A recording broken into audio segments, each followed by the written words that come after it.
E se o primeiro passo da sua jornada cristã, da sua vida com Deus, for admitir que você não consegue dar nenhum passo sozinho? Eu amo o Sermão da Montanha, eu estudo o Sermão da Montanha todos os anos, leio alguns comentários diferentes, medito, revisito alguns estudos que eu já fiz, eu mastigo esse conteúdo, porque ele é meio que um manual de vida, aquilo que o Senhor espera de nós e não só o que ele espera de nós, mas eu acredito muito e eu gosto de olhar para o Sermão da Montanha como o que é que Deus pode fazer em nós. Então não é só sobre o que eu posso fazer, mas o que é que Deus pode fazer em mim. E tem um comentarista bíblico que, se eu não me engano, é o Lloyd Jones, que ele fala que isso é claro, é uma conclusão óbvia se você acredita na inerrância das escrituras, mas ele traz esse ponto de que nesse sermão especificamente as coisas estão na ordem que elas devem estar. Elas não estão no modo aleatório. Deus não foi lá e pregou e falou que, ó, aleatoriamente, pobre de espírito, os que choram, nananã. Não, ele botou as coisas em ordem. E as bem-aventuranças começam com a pobreza de espírito justamente porque elas são a porta de entrada, elas são a chave para toda a revelação de Jesus que nós podemos receber, sabe? Eu acho que ela é a primeira revelação que a gente precisa ter se a gente quer realmente conhecer a fundo o coração de Jesus. E por quê? O que significa ser pobre de espírito? Não tem a ver com você ter uma autoestima baixa, você pensar pouquíssimo de si mesmo. Tem um outro autor que eu li uma vez, que é o Tim Keller. Ele tem um livro chamado Ego Transformado. E a gente sempre, quando pensa em ego, a gente pensa, ai, quem tem problema com ego é quem tem um ego inflado, quem pensa muito sobre si mesmo. E na verdade, isso é um engano, porque quem pensa pouco de si mesmo também tem um problema muito sério no ego. A Bíblia nos incentiva a olhar para nós mesmos de forma equilibrada, mas na seção da nossa vida em relação à pobreza de espírito,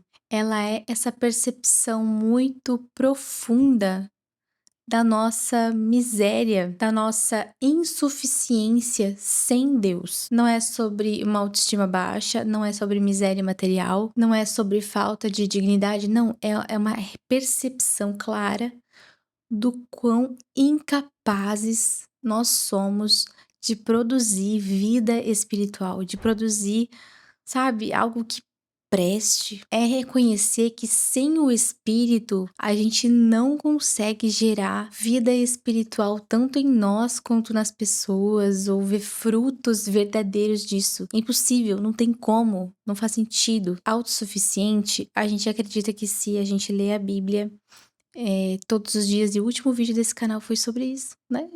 Acho que, se eu não me engano, foi o de disciplinas espirituais. O link, o card aqui no vídeo pra você ver. Mas se a gente não cair não ficar ciente, consciente, a gente pode cair no perigo de pensar que se a gente ler a Bíblia todos os dias, se a gente orar sem cessar, se a gente jejuar semanalmente, se nós estivermos, sei lá, ouvindo louvores ao invés de ouvir músicas seculares. A gente pode facilmente achar que se a gente dá check em todas essas coisas, que a gente tá bem com Deus. Isso acontece demais comigo, sendo muito vulnerável. Quando eu tô bem nas disciplinas espirituais, o meu ego fica tipo, não, eu tô conseguindo lidar bem com a minha vida no Senhor. É óbvio que quando eu me posiciono nas disciplinas espirituais, eu percebo frutos desse permanecer na minha vida como um geral, mas eu vou botar na minha vida com Deus, percebo frutos verdadeiros disso, porque as disciplinas de fato posicionam o nosso coração para que a gente receba mais do Senhor e flua, que deixe Ele derramar aquilo que Ele tem para nós. Mas, mesmo tendo uma vida espiritual regrada nas disciplinas espirituais, eu peco, eu erro, eu sou horrível. Eu sou miserável, eu tenho tendências à ira. Agora, por exemplo, enquanto eu estou gravando esse vídeo, estou numa TPM, assim, ó.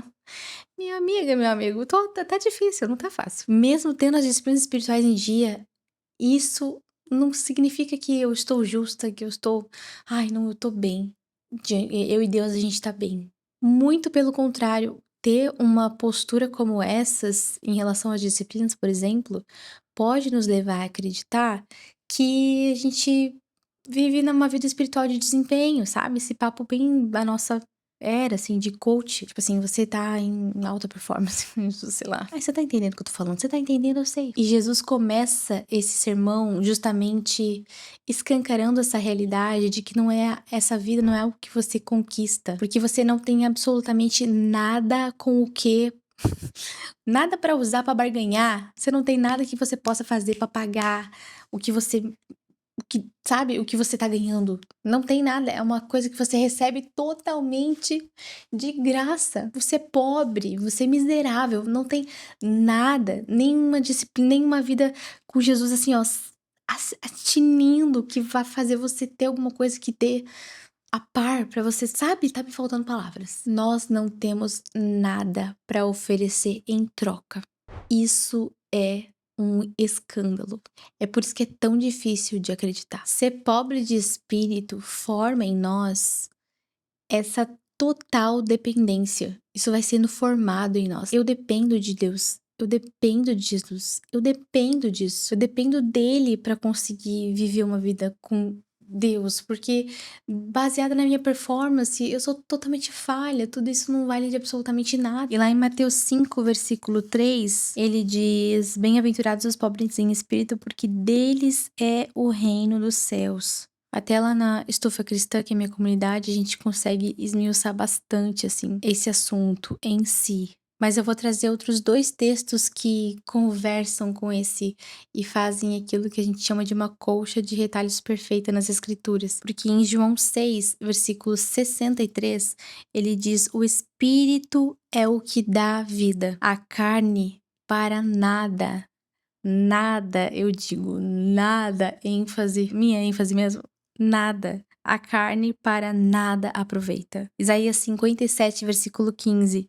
O Senhor habita com o contrito e abatido de espírito, abatido, sabe? E é incrível como a segunda bem-aventurança tá muito conectada com essa, porque ele diz: Bem-aventurados os que choram, pois serão consolados. E no próximo vídeo a gente pode falar sobre isso, sobre o que significam os que choram, mas tá tudo conectado. E antes de acabar esse vídeo, eu gostaria de conversar com vocês um pouquinho sobre como é que a gente pode buscar essa compreensão da pobreza de espírito. Diariamente, a gente pode se perguntar em qual área da nossa vida a gente acredita que por nós mesmas ou nós mesmos a gente faz melhor do que Deus. E eu tenho certeza absoluta que existem áreas na sua vida, mesmo que você não perceba, que você cai nesse lugar de orgulho, sabe? Que te leva pra longe da pobreza de espírito e te faz pensar: Deus tá demorando demais, acho que eu vou me mexer pra fazer isso acontecer. Ou, já que Deus não falou nada, não fez nada, eu vou dar o meu jeito. Muitas vezes, sem perceber, a gente se acha melhor, a gente acha que os nossos planos são melhores que o de Deus. Então fazer esse exame, não necessariamente diário, mas constante de: aonde eu acho que eu tô sendo melhor do que Jesus na minha vida? E aí você pensa no seu relacionamento, pensa na sua família, você pode pensar no seu trabalho, você pode pensar nas suas finanças, você pode pensar em o que você quiser. Outro lugar poderoso de você cultivar a pobreza de espírito é no lugar de oração mesmo. A gente esquece muitas vezes de pedir ao Senhor para que Ele nos dê fome, para que Ele nos dê revelação da nossa condição, de quem nós realmente somos. Então, o segundo ponto é: ore, peça. Peça ajuda dele. Se você quiser ir além num passo de comprometimento mesmo, eu diria para você: confesse isso a alguém. Se você quer realmente crescer, nada melhor do que essa arma poderosa que nos foi dada, que a comunidade, a prestação de contas. Se você quer realmente ser pobre de espírito, você quer ver isso sendo moldado dentro de você, nada melhor do que um comprometimento verbal, de alma, de coração, com alguém da sua igreja, com algum amigo seu que seja maduro na fé, ou que esteja ali caminhando junto com você, para você compartilhar isso. E de vez em quando você vir trazendo, sabe, periodicamente, como é que tá essa relação da pobreza de espírito na sua vida. Essa arma é muito boa, hein? Só isso já merecia o seu like. Para esse vídeo ir para mais pessoas e a gente conseguir alcançar o maior número de pessoas possível. E por final, silêncio, solitude, você cultivar esse lugar sem perturbações, sem preocupações.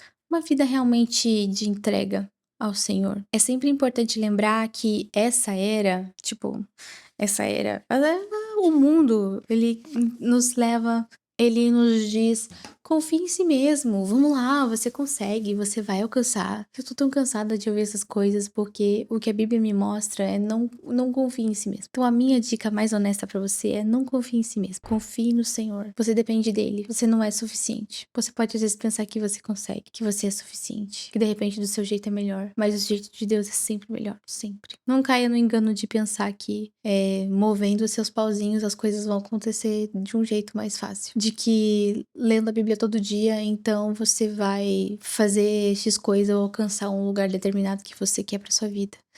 Não deixe de fazer isso. Isso é importantíssimo, isso é essencial. Isso precisa, sua alma precisa disso. Mas não caia no engano de que essas coisas por si mesmas são um troféu, sabe? Eu não sei se fez sentido esse vídeo, espero que sim. Se fez, deixa um gostei aqui, se inscreve no canal para receber mais vídeos. Se vocês gostaram desse formato, mais ou menos devocional assim, me fala que eu posso trazer mais, tá bom? Um beijo, Deus abençoe muito vocês e até o próximo vídeo. Tchau!